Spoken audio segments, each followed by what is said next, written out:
Como les digo siempre, muy buenas. Hoy tenemos unas reflexiones diferentes. Hablaremos de la herencia, de lo que recibimos de nuestros ancestros y lo que queremos dejar a los afectos que nos rodean. Y aunque les parezca raro, quisiera comenzar hablando de los ramos, pero de los ramos de flores. Los ramos de flores que todos conocemos y regalamos o recibimos como homenaje. La palabra ramos viene del latín ramus, significa conjunto natural o artificial de flores, ramas o hierbas. Y lo más curioso es que la costumbre de regalar ramos de flores viene de la Edad Media. Se usaban para espantar los malos olores en las bodas, especialmente en los días de mucho calor. Y de ahí quedó que en las bodas siempre se regala un ramo de flores. Pero no queremos hablar solamente de ramos de flores ni de olores. Queremos hablar de ramos, pero de los ramos, de una que yo diría que es una dinastía periodística. El primero de ellos está celebrando 35 años en la conducción del noticiero Univisión en la cadena más importante de los Estados Unidos. Es hermano de periodista y padre orgulloso de periodista. Se define él a sí mismo como inmigrante, periodista y escritor. Y yo agregaría también algo o más de algo rebelde, tal vez por herencia de su madre. Ya le vamos a preguntar todo lo que le podamos preguntar porque esta no es una boda y aquí está el primer ramo, pero no de la boda, de la dinastía. Mi amigo Jorge Ramos. Bienvenido, Jorge. Gracias, Mario. Tú sabes que es la primera vez, tú logras hacer cosas raras y es la primera vez que has logrado unir en televisión o en medios digitales a mi hermana Lourdes y a Paola y a mí. Así que gracias por eso. Estamos en todos lados, Lourdes en Madrid, Paola en Nueva York y yo aquí en Miami. Bueno, y mira, en nube virtual tenemos gente de Venezuela, tenemos gente de Chile, tenemos gente de El Salvador, de Colombia, de Argentina, tenemos de diferentes lugares. Y en primer lugar, yo creo que hoy día tenemos un poco de tiempo, Jorge, para preguntarte por tu infancia. ¿Cuántos hermanos eran?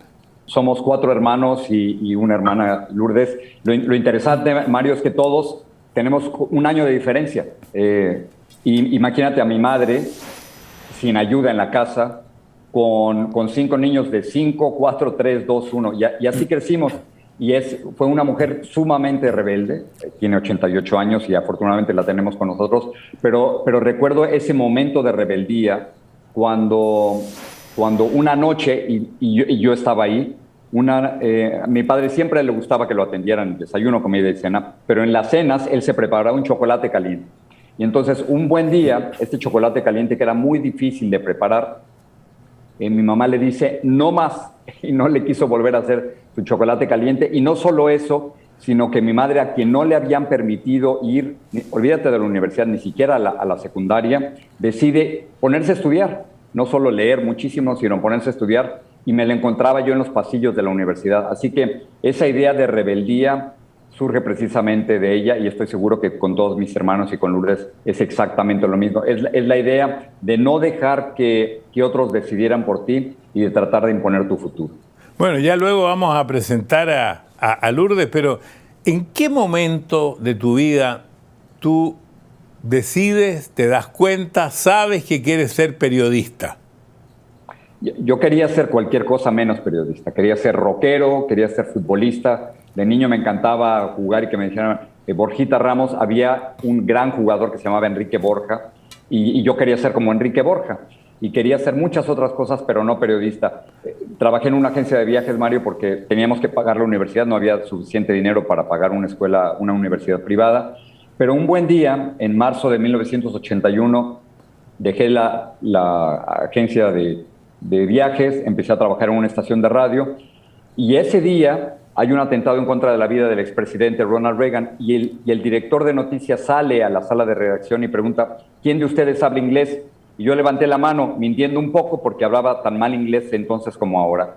Y después pregunta, ¿y de ustedes quién tiene el pasaporte listo? Al final, Mario, yo fui el único que tenía el pasaporte listo y que hablaba un poquito de inglés, y entonces me envían a Washington precisamente a cubrir el atentado contra la vida de Ronald Reagan. Al final, decidí que eso es lo que quería hacer el resto de mi vida. Eso me cambió. Quería estar en los lugares donde cambiaba la historia y entrevistar a las personas que lo hacían.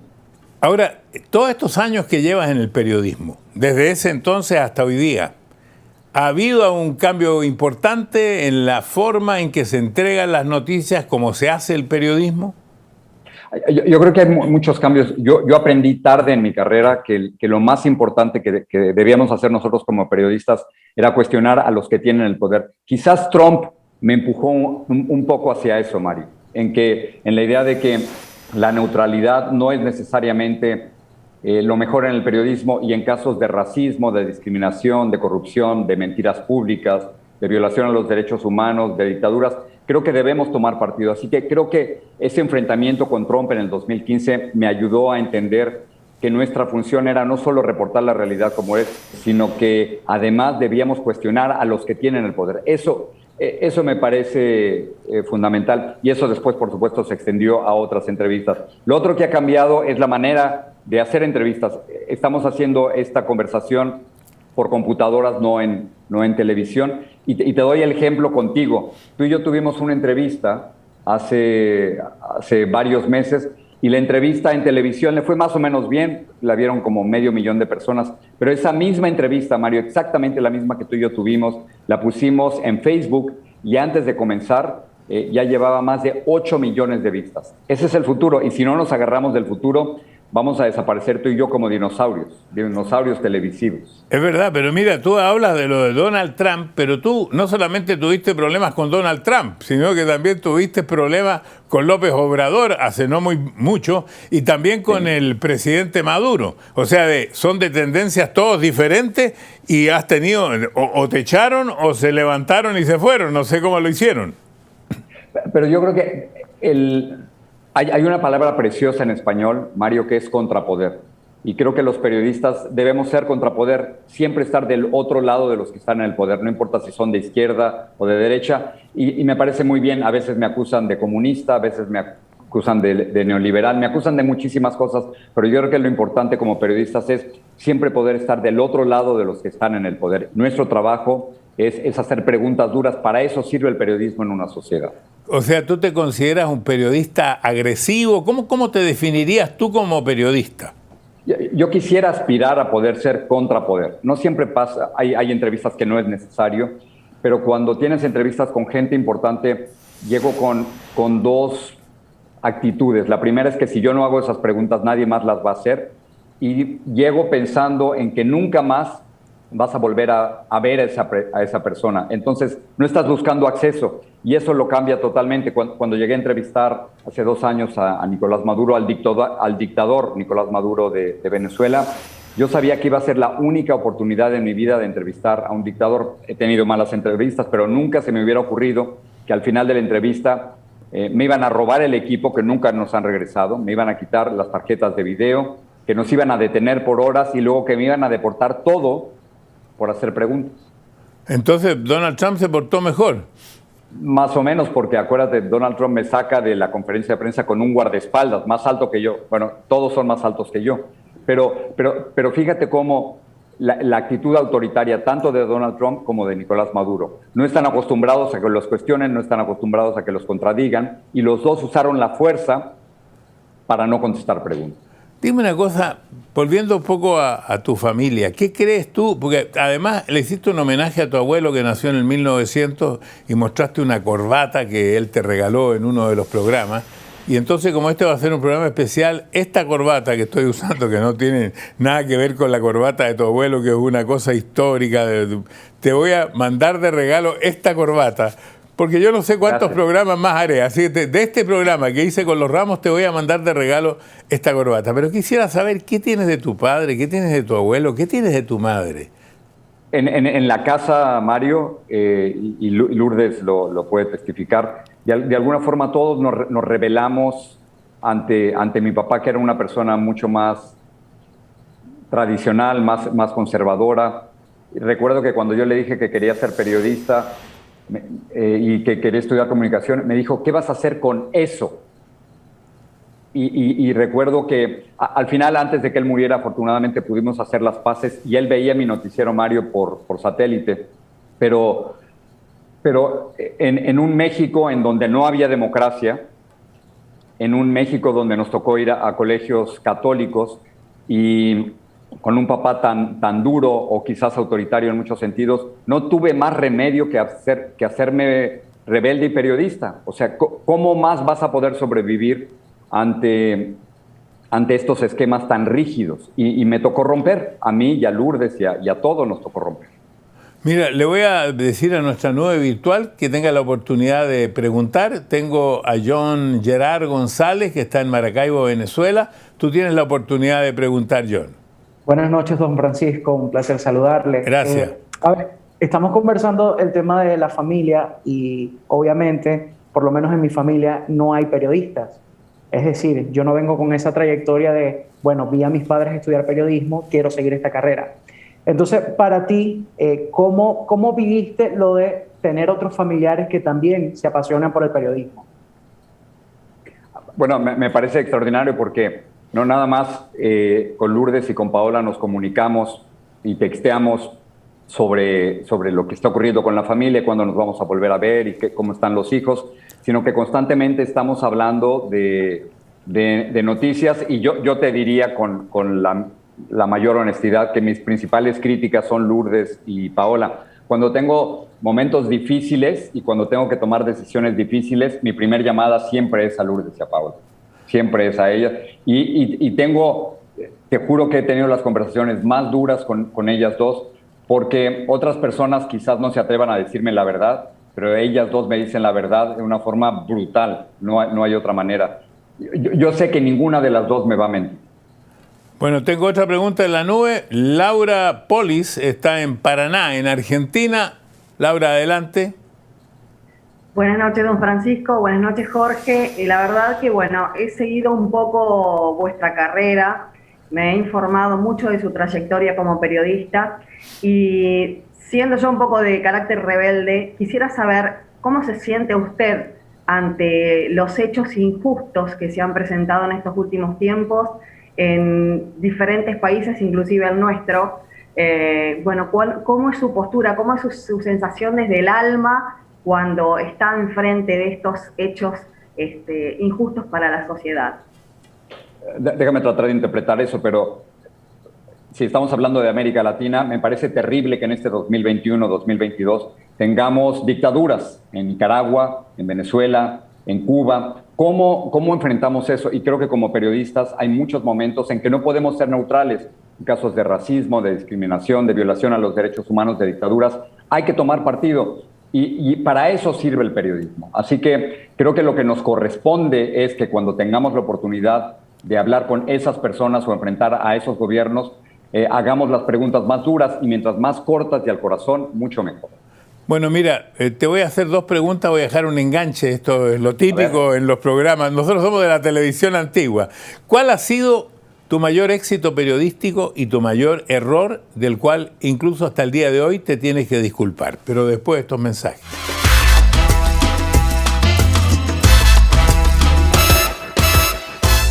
Ya viene Lourdes Ramos, la menor de las hermanas. Yo estoy hablando con Jorge Ramos y le hice dos preguntas. Primero, la más suave, la mejor. ¿Cuál ha sido tu gran éxito periodístico? El que tú dices, esto fue lo mejor que yo he hecho. A ver, los malos son mejores entrevistados y eso lo sabes tú, Mario. Así que entrevistar a Hugo Chávez, a Fidel Castro, a Carlos Salinas de Gortari, a Nicolás Maduro, creo que eso siempre ayuda a enfrentar a Donald Trump. Creo que si algo he logrado es poderle dar voz a otros inmigrantes como yo y esperar que ellos tengan las mismas oportunidades que yo tuve. Eso en lo positivo, yo creo. Ahora, uno no está exento de errores. Yo públicamente me he disculpado varias veces, cometí un error, lo pensé y me disculpo. ¿Te pasó alguna vez? ¿Tú tienes esa capacidad de hacerlo también? Porque a lo mejor la rebeldía no te lo permite. No, sí, yo creo, me equivoco muchísimo y nos equivocamos muchísimas veces. Creo que por ejemplo, la pregunta que le hice a Donald Trump cuando lo fui a enfrentar, me parece que fue demasiado larga, no creo que lo debía haber hecho. No estoy seguro si debía haber preguntado sobre la salud de Vicente Fox cuando él era presidente. Siempre he dudado de si eso me correspondía. Trato de evitar preguntas personales. Pero a nivel personal, Mario, ahora que estoy cumpliendo 35 años, quizás mi gran error yo hubiera querido equivocarme más, experimentar más y haber vivido 2 años en el Tíbet y en la India y en Bali y en otros lados, y creo que eso me lo he perdido. Yo creo que a nivel personal ese es uno de mis grandes errores. Hubiera querido experimentar mucho más. ¿Y el ser papá, qué importancia tiene en tu vida? Porque tienes 2 hijos. Bueno, eso define absolutamente todo. Recuerdo que aquí está Paola y ahorita vas a hablar con ella, pero la primer cana que me salió fue cuando nació Paola. Pero tú sabes, una de las cosas más preciosas del mundo es que una vez que nacen tus hijos, y tú lo sabes perfectamente, el mundo se ordena. Tú sabes que ellos son lo más importante y que una vez que eso es lo más importante, todo lo demás viene después y la vida se hace mucho más fácil. Y Paola y Nicolás. ¿Nicolás también es periodista o qué hace Nicolás? No, Nicolás acaba de terminar en Princeton, está jugando fútbol americano en la Universidad de Berkeley y él ha escogido un mundo totalmente distinto. ¿Tú tienes algo de Lourdes o tienes muy poco de Lourdes? Yo creo que tenemos las canas. Ya. Bueno, entonces y las voy a ganas de vivir y las ganas de viajar. Creo que somos los más viajados de la familia. De los hermanos, la más joven es Lourdes, así que la presentamos ahora con mucho gusto. Muchas gracias, Lourdes. Tú escuchaste toda la entrevista y yo sé, por ser tú la más joven, tú empiezas más tarde que tu hermano. Y entonces tú llevas el peso del nombre de tu hermano. Y hago esta pregunta porque mi hermano, que alguna vez también quiso trabajar en la televisión, llevaba el peso de mi nombre. Incluso mi hija, que trabaja en la televisión actualmente, después de que se retiró un tiempo, lleva un poco el peso del nombre del que lleva más tiempo. ¿Eso te ocurrió a ti? Fíjate que no me ocurrió así. Jorge se fue cuando yo tenía 19 o 20 años y empecé a trabajar en televisión por sobrevivencia, porque no teníamos en casa dinero suficiente para pagar la universidad. Y entonces mi primera oportunidad fue por casualidad, viendo tele un fin de semana, necesitaban anchors o conductores nuevos en un programa musical.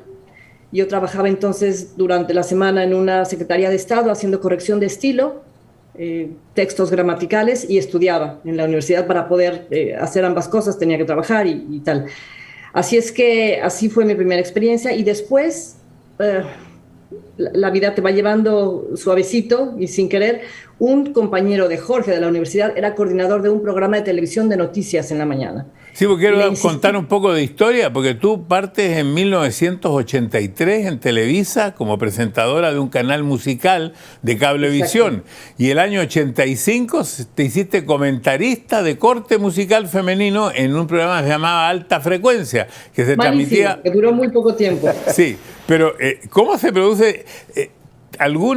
¿Hay alguna influencia de Jorge en ti, Lourdes? En ese momento no, y creo que tampoco después, Mario, porque, como te decía, fue primero por sobrevivir y después posiblemente para sobresalir, y no tenía más que enfocarme a lo que tenía que hacer todos los días porque necesitaba trabajar para comer, para vivir, para seguir adelante en lo que hacía en ese momento, que era, estudiar, trabajar, comprar una casa más adelante y tal. Jorge se fue de México y siempre hemos discrepado en esto porque, según él, tuvo un episodio de censura. Yo me quedé en México y nuestros caminos se separaron y nunca sentí que lo que él hacía tenía que ver con lo que yo hacía. Él contaba historias políticas, yo contaba historias humanas. A mí me costaba siempre mucho contar las historias de lo que pasaba en el día con día, las historias chiquitas. A ver, déjame ver qué dice Jorge al respecto. Es bueno. A ver, tiene razón Lourdes, porque yo me fui en lo que yo percibí claramente que fue un incidente de censura. Yo no quería ser un periodista censurado, pero lo que sí he dicho, Mario, y Lourdes tiene toda la razón, es que yo tenía 2 opciones. O no aceptaba la censura y me iba, que fue lo que hice porque yo sentí que no tenía mucho tiempo que perder, o me quedaba a pelear por el cambio desde dentro, que es lo que hizo Lourdes y muchísimos periodistas en México. Y eso lo he reconocido siempre y admiro el valor que tuvieron para cambiar a México desde dentro, y lo lograron finalmente. Por supuesto, México no era una democracia cuando yo me fui y ahora lo es. Lourdes, ¿en qué eres tú distinta a Jorge? ¿Y en qué te parece? Si es que te pareces en algo. Bueno, ya lo decía Jorge, los dos somos Sí, ya, yo sé. cabecitas blancas. Somos los tres, me maquillé un poco para que supieran quién era Jorge y quién era yo, porque a veces nos dicen que somos exactamente iguales. ¿En qué me parezco? Me parezco en que somos muy directos, nos gusta ser muy congruentes con lo que pensamos y lo que hacemos, lo que decimos, aunque nos cueste. ¿Y en qué me diferencio? Creo que yo soy más intuitiva y uso más la intuición que Jorge, y eso se lo debe al ejercicio cotidiano que yo ya no tengo. Los últimos años he sido madre tardía, por cierto, y eso me ha hecho más intuitiva, y Jorge creo que tiene esta figura y esta parte masculina todavía muy presente que yo obviamente no tengo. Bueno, hay una cosa también distinta. Jorge está en este momento casado con Chiquinquirá Delgado, a que también conozco y aprovecho de mandarle un saludo. Tú con Rodolfo Maldonado, pero tú sí, en el año 2005 adoptas una niña de Indonesia, o sea, tienes el valor de hacer eso, que no todas las mujeres lo hacen, lo digo así. Bueno, mira, mi historia de fertilidad o infertilidad viene de muchísimos años antes. Perdí las trompas de falopio cuando tenía 22 años. Y yo aprendí, Mario, que el valor de una mujer era ser madre, erróneamente, ¿no? Porque el valor consiste en ser muchas otras cosas también, no solamente madre. Así fui educada. Entonces, cuando supe que no podía ser madre biológica, mi mundo se me vino encima. Y, sin embargo, desarrollé mi parte profesional con mucha plenitud hasta cuando me caso en segundas nupcias con Rodolfo. Nos vamos a Indonesia, dejo televisión en México, dejo Televisa, que fue mi casa durante 21 años, y nos damos cuenta de que queremos ser padres. Hacemos un par de intentos de fertilización in vitro que no tuvieron éxito, y entonces se nos aparece Lisette. Lisette, el 2005. El Lisette del 2005, y quiero decirte que el 2015, o sea, 10 años después, vuelve. Se nos aparece en 2007. Lisette va a cumplir ahora 14 años. Ya. Se nos aparece cuando vivíamos en Indonesia. Nos fuimos por una oportunidad profesional de Rodolfo, que iba a ser de 3 años, se volvió en 4. Y en ese momento, a los 2-3 años de estar ahí, conocemos a Lisette en un yayasan, así llaman las casas de cuna u orfanatorios. En el momento que la vimos, Mario, yo supe que era mi hija. En Indonesia es muy complicado adoptar porque la religión forma parte importantísima de la sociedad. Y si el hijo adoptante, esa soy yo el año pasado con Lisette, que tenía entonces 13 años, si en el momento de la adopción o los padres que quieren adoptar no son de la misma religión, que en este caso son musulmanes en Indonesia, en el 80%, es imposible. Afortunadamente, Lisette fue registrada como católica al ser recién nacida. Y eso nos permitió, entonces, poder hacer todo el trámite y nos permitió adoptarla, aunque cuando la vimos en el primer segundo sabíamos que era nuestra hija. Fue algo que dicen que sucede, pero sí sucede, ¿no? Pero el 2015, años después, vuelve también en Indonesia a adoptar a Valentina, de 5 meses. Viviendo ya en España, Lisette quería una hermana como ella, y entonces regresamos a Indonesia pensando en que este vínculo de país, de cultura, sería muy importante para ellas como hermanas, y regresamos por Valentina, que ahora tiene 6 años. Bueno, yo me voy a separar un instante, voy a permitirle a la nube que prepare sus preguntas, y la pregunta que yo te quiero hacer es, después de esta experiencia de más de 15 años de ser madre de hijos adoptivos, ¿cuál es tu respuesta para tanta gente que se hace esta pregunta porque está en una situación similar a la tuya? Después de estos mensajes.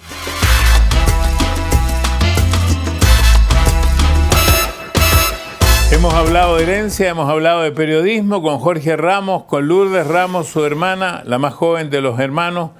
Y mi pregunta es, después de estos 15 años de experiencia, son aproximadamente 15 o 16 años de experiencia, o 15, no recuerdo exactamente, ¿qué le podrías decir a tanta gente, tantas mujeres especialmente, que quieren ser madres y que no pueden concebir, o muchos otros homoparentales que también quieren ser padres y quieren adoptar?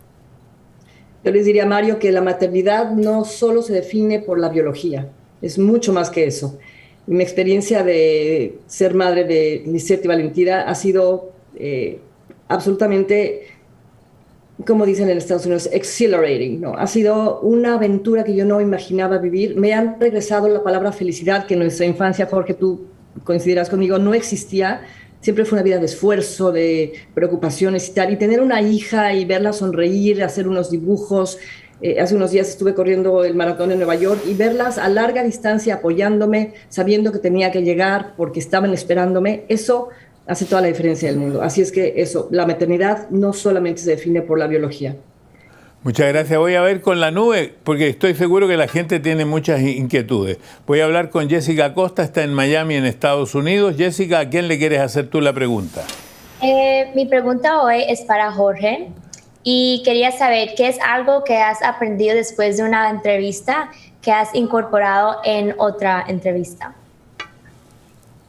Yo creo que lo que he aprendido es hacer preguntas cortas, claras y al corazón. Y, por ejemplo, creo, como mencioné anteriormente, que me equivoqué al hacer una pregunta muy larga en la conferencia de prensa con Donald Trump, y eso lo corregí para la siguiente entrevista con Nicolás Maduro. Pero si son preguntas largas, al final de cuentas nadie sabe lo que estás preguntando, y eso es sumamente importante. Y luego, hacer la pregunta que más duele, cuando notas que las palmas se están sudando y que el corazón se te echa a correr, esa es precisamente la pregunta que tienes que hacer. Muy bien, tenemos ahora a Edson Flores. Adelante, Edson, ¿a quién le quieres hacer preguntas? Mi pregunta sería, el periodismo nunca va a terminar, al contrario, creo que debería haber un poco más todavía de gente interesada en eso, porque hay unos que nacen, hay otros que se hacen. En el caso de ustedes dos, pues, les salió desde pequeños, desde jóvenes empezaron eso. ¿Cuál sería el camino, la línea que deben de seguir las generaciones venideras de periodistas, ahora que la profesión en sí se está volviendo un poco difícil en el mundo y especialmente en Latinoamérica, como preguntaba alguien también? En cambio, ¿qué les dirían ustedes dos a las nuevas generaciones? ¿Qué es el camino a seguir? ¿O cuál es la línea buscar para desarrollar un periodismo que en realidad valga la pena? Lourdes. Yo cuando empezaba y durante los años que trabajé en Televisa primero y después en Univisión, decía que lo importante era estudiar una carrera, hablar 2 idiomas y trabajar desde antes de terminar la universidad. Creo que ahora eso ya no es válido y Paola nos lo podrá decir, porque cada vez necesitas más preparación, tener más mundo y tener más experiencia. Yo diría que estar abiertos, leer, viajar si es posible, ser muy críticos con lo que tenemos enfrente y cuestionar. Jorge siempre dice que hay que hacer la pregunta como si fuera la última, ¿no, Jorge? Sí, y cuando es con gente importante, Oriana Fallaci, que es una periodista italiana que murió hace poco y a quien yo seguí mucho, ella decía que la entrevista muchas veces es una guerra y a veces gana el entrevistador y a veces el entrevistado. Hay entrevistas que tienen que ser como una guerra. Y Jorge, eso al final de cuentas es lo que te da credibilidad. Eso es lo único que vale. Lo peor es cuando a los periodistas se acercan tanto al poder que les dejas de creer. Bueno, incorporemos ahora a la nueva generación. La nueva generación periodística, nacida en Estados Unidos, que es hija de Gina Montaner contigo, también su abuelo Carlos Alberto Montaner, a quien conozco mucho. Así que un gran saludo, Paola, muchas gracias por estar con nosotros hoy día. Primera vez que están todos juntos. Yo lo primero que te quiero... Gracias, Mario. Quiero preguntarte si quieres aclararle algo a tu tía y a tu padre de lo que han dicho en estos bloques anteriores. No, he aprendido a escuchar bien, así que por ahora estoy bien, pero lo que sí voy a mencionar es que para mí no te voy a llamar Mario, te voy a llamar Don Francisco, porque cuando pienso en mis memorias favoritas de pequeña, eran en los estudios de Univisión, escondiéndome para irte a ver a ti mientras tú estabas filmando tu programa. Así que tengo que empezar por ahí. Lo mismo que le pregunté a tu tía y a tu papá, porque en este caso tú eres hija de periodista. ¿Siempre quisiste ser eso? ¿Eso apareció de repente en tu vida? ¿Tú cuando ibas a ver que yo grababa querías hacer otra cosa? ¿Siempre estaba relacionado esto con el espectáculo? ¿Cómo fue tu infancia primero?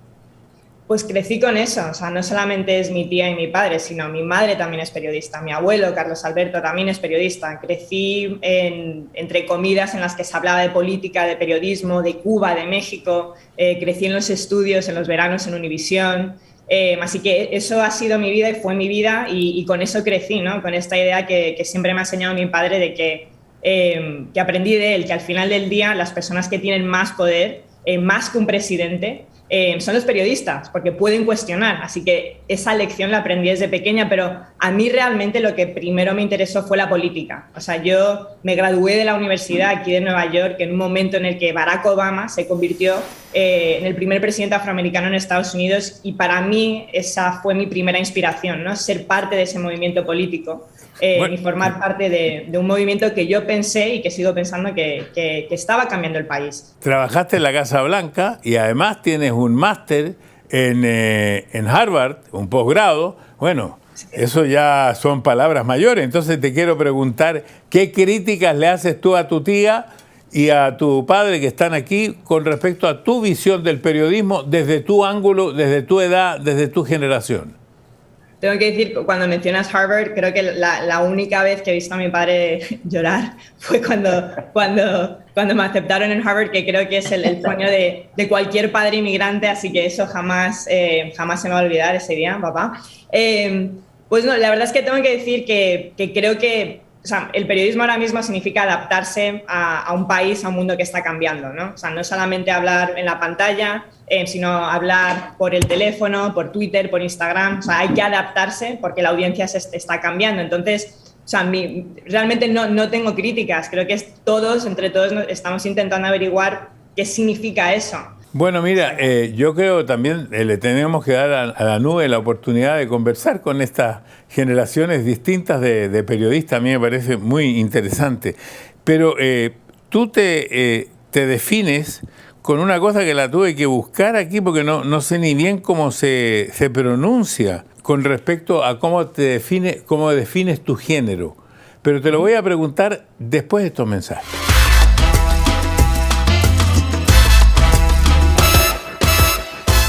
Estamos en Reflexiones, estamos conversando con Jorge, con Lourdes, con Paola. Tenemos la nube virtual preparada también para preguntar. Y no sé, porque por primera vez vi la palabra, no sé bien cómo se pronuncia en inglés, como una definición tuya. ¿Se pronuncia queer?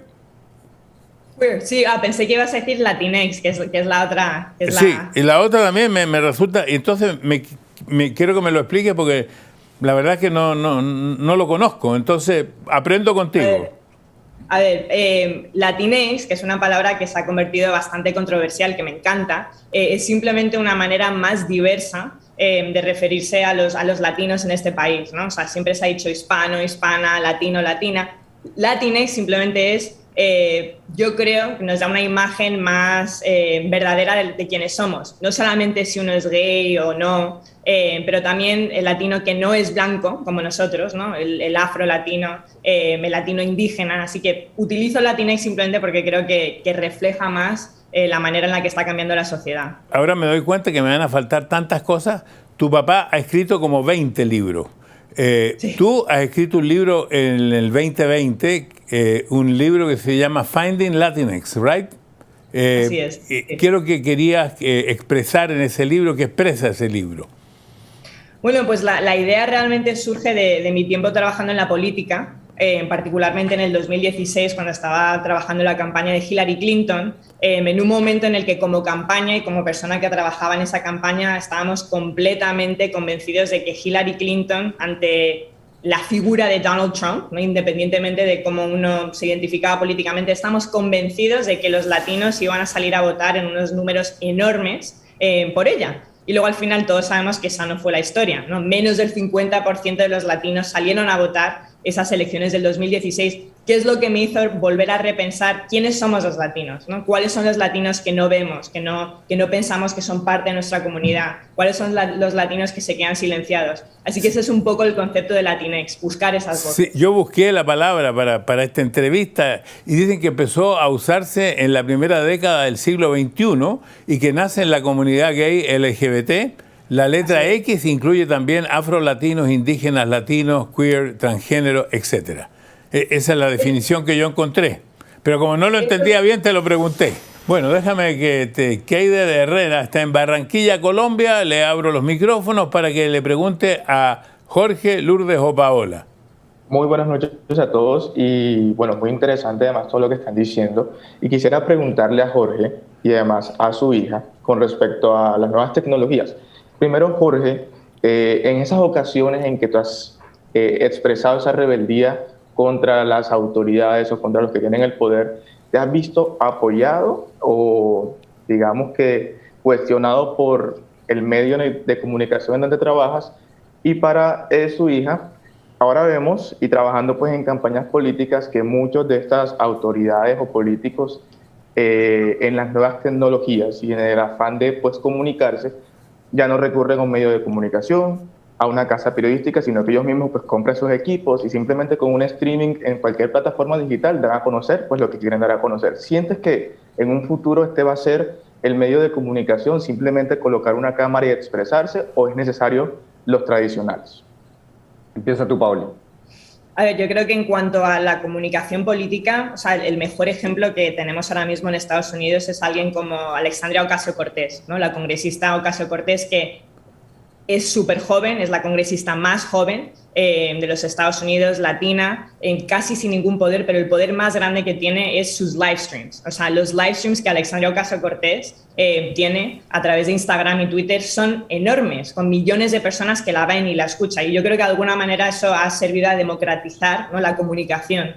Así que en ese sentido sí, o sea, creo que en el futuro quien sepa utilizar esto bien puede llegar obviamente a millones de personas. Eso sí, el otro lado es el papel de la desinformación, ¿no? Que esto también lleva a un nivel de desinformación, a otra crisis que estamos viendo en este momento, que eso sí que es lo que me da miedo, ¿no? Que cualquier persona ahora mismo con mucho poder, una persona como Donald Trump, puede mentir y ahora son hechos. Así que yo creo que ese va a ser un poco nuestro papel, ¿no?, como jóvenes, de intentar ver cómo podemos entender bien las dos caras, ¿no?, de este instrumento tan bueno, pero también tan peligroso. Muchas veces cuando me toca ir a hablar con estudiantes o a las escuelas, les digo, véanme bien porque soy un dinosaurio. Porque efectivamente, Mario, lo que le estoy pidiendo a la gente, que vea un noticiero a cierta hora, y si estoy un minuto antes o 31 minutos después, no estoy ahí. Pero estoy absolutamente convencido que si no tuviera una presencia fuerte en Twitter, en Instagram, en Facebook, que no tendría el trabajo que tengo en estos momentos. Y eso me parece fundamental, entender que en estos momentos no podemos ser anchors o presentadores, sino que realmente nuestra labor es ser surfer. Y sobre la pregunta que me hacían, yo creo que hay que ser muy honestos con las personas. Todos los periodistas tenemos percepciones, todos los periodistas tenemos puntos de vista. De lo que se trata es, yo no debo dar y no voy a dar mi opinión en un noticiero, pero cuando me invitan a un programa como este o cuando escribo un libro o un artículo, creo que es perfectamente legítimo tener un punto de vista, y particularmente cuando se trata de ataques a nuestra comunidad o ataques a tu familia o ataques personales. Bueno, aquí los voy a sacar de lo que estamos porque tengo una sorpresa. Tengo este saludo. Mis niños, les hablo para felicitarlos, sé de que van a trabajar juntos y me da mucha alegría. Espero que todo salga bien para ustedes, pero los amo, su madre. Tú sabes que le decíamos, ahí está, Mario, la mamá, Yuyu le dicen, ¿no? Yuyu le dicen a tu mamá. Yuyu, los que la quieren mucho, y luego los hijos, Mario, le llamamos la Jechu. La Jechu viene de un programa de comedia, Lourdes, ¿no? Los polivoces, que tenían a su Jechu, y entonces la jefa. Quedó la Jechu por los polivoces, un programa mexicano muy simpático, de comedia de hace 1000 años. Claro, y entonces le decíamos la Jechu en la casa, Mario, porque era la jefa y sigue siendo la jefa. Liliana Gutiérrez está en Colombia. Adelante, Liliana, ¿a quién le quieres preguntar? Bueno, gracias. Quiero primero felicitarlo a esta hermosa familia. Y quería preguntarles a Lourdes, ¿qué legado le dirías a esas dos hermosas princesas que adoptaste? ¿Qué mensaje le dirías a todas esas bellas mujeres que sueñan con ser mamá, con dar lo mejor, con aprender de nuestros hijos? Porque nuestros hijos son la mejor escuela para nuestros padres. Liliana, gracias. Yo soy la mujer más feliz desde que conocí a mis hijas. El amor es incondicional. Nunca supe lo que es ser una madre biológica, pero no me hace falta, ¿no? Porque el aprendizaje que tengo con ellas todos los días, verlas sonreír, salir a la escuela, caminar, reírse, es el mejor regalo que he tenido en la vida, y Y para ellas, viniendo de una familia ahora muy reducida, porque estamos lejos de México, lejos de Jorge, de Paoli, que se quieran mucho, que sean compasivas, que vivan con intención y que traten de dejar cada día este mundo un poquito mejor. Eso es lo que yo trato de enseñarles y espero que tenga éxito. No lo sé, están muy pequeñas todavía, pero eso es lo que yo quisiera que ellas tuvieran más adelante. Este sentido de la vida, de positividad, de alegría, de compasión, de ayuda. Bueno, quiero preguntarles qué esperan de este 2022. Todos tenemos mucha esperanza del 2022, lo vamos a ver después de nuestros mensajes en la despedida.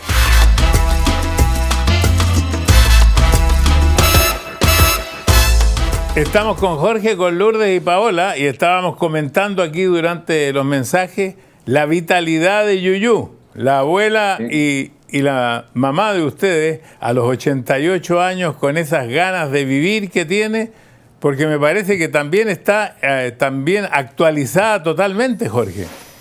Sí, es una mujer que toda su vida ha leído muchísimo y recuerdo, Mario, que cuando yo era adolescente, ella me decía que había que leer las páginas editoriales para saber lo que ocurría en el mundo y no hay nada más maravilloso para mí que saber que por los sábados en la mañana ella lee mi columna semanal en un periódico allá en México.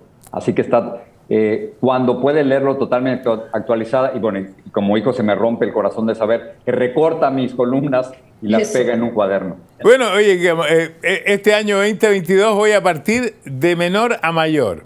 Y entonces parto contigo, Paola. ¿Cómo y qué esperas tú en este 2022?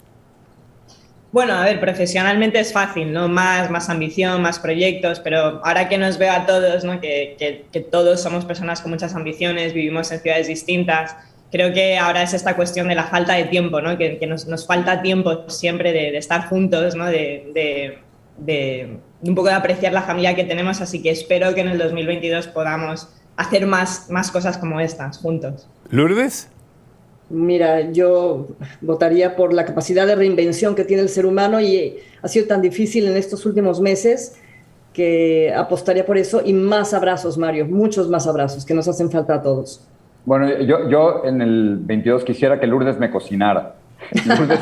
Lourdes es de una mujer de pocas palabras, pero es una extraordinaria cocinera, es una gran chef y no tiene su restaurante porque no quiere. Pero entonces, ¿eso significa que Chiquinquirá no cocina bien? Perdón que interrumpe. No digan eso. ¿Eso significa que Chiquinquirá no cocina bien? Yo diría que no se le da bien ni siquiera el agua caliente. Ah. Pero esos somos dos. Ni a mi padre, sí. No sé, malísimo. Pero nada, yo creo que más tiempo con los que uno quiere. Yo creo que después de la pandemia, que ha sido espantosa y que sigue siendo espantosa, yo creo que eso es lo que uno quiere para este año, ¿no? Bueno, mira, yo quiero agradecerte, Jorge, quiero agradecerle a Lourdes, quiero agradecerles a Paola. Estoy muy contento que sea la primera vez que se reúnen los tres. Para mí ha sido un placer conversar con ustedes, conocerlos un poco más. Los conocía, más que nada conozco a Jorge porque he compartido con él más de 30 años trabajando en el mismo lugar. Creo que vivimos experiencias no iguales porque yo estoy un poco más adelante en esta carrera de la vida y espero que este 2022 se nos den todos estos sueños y esperanzas pendientes que tenemos, que finalmente derrotemos esta pandemia y podamos salir libremente a vivir la vida. Así que muchas gracias por haber participado. Han sido un muy buen ejemplo además y una muy interesante conversación. Buenas noches. Gracias, Mario. Un abrazo. Gracias. Un beso, Paoli. A la nube virtual, muchas gracias. El aplauso para ustedes que han estado muy bien también en las preguntas. Muchas gracias.